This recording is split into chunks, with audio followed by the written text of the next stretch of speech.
everyone, I hope you are well and healthy. Today we will talk about one of the most well-known person in developmental psychology, Vygotsky. Vygotsky said, every function in the cultural development of child appears on the stage twice, in two planes. First, the social, then the psychological. First between people as intermental category, then within the child as an intermental category. Vygotsky thinks that human development formed in and formed as sociogenesis. Sociogenesis is a term to indicate human mind originates within social process. When we talk about Vygotsky, of course we will mention about sociocultural theory. Vygotsky's sociocultural theory of human learning describes learning as a social process within the society and culture, and human activity situated within context and mediated by language. The social interaction plays a fundamental role in development of cognition according to Vygotsky. So he holds the view that we cannot understand cognitive development without considering the social aspects of learning. Don't forget, children are born into a social and cultural context, were characterized by social interaction. A second aspect of Vygotskys theory is the idea that potential for cognitive development is limited to a zone of proximal development. So imagine a circle, and in this circle you have your current abilities. Let's say you are cognitively prepared, but still you need help and social interaction to fully develop. A teacher or more experted peer or parent is able to provide the learner with scaffolding to support the student's development of complex skills or better understanding of knowledge.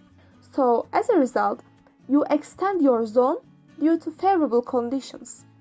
Let me define what Vygotsky means by scaffolding. Scaffolding is the help provided by adults or more capable peers in learning a new skill. It provides a sensitive and appropriate assistance. For example, when parents solve a problem for their child, that is not a scaffolding. And providing no help in a complex problem is not scaffolding either. So let's give a concrete example. Let's say there are two children being 7-year-olds in a classroom, and their ages are the same and they can independently deal with a complex puzzle up to a point of difficulty that has been normal for a 7-year-old.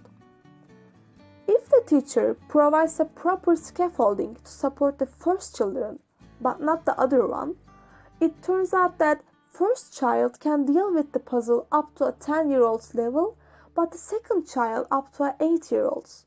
So, according to Vygotsky, rather than considering a child's potential with a statistical measure such as IQ score, Vygotsky suggests that a developmental measure is needed to assess children's educative potential better.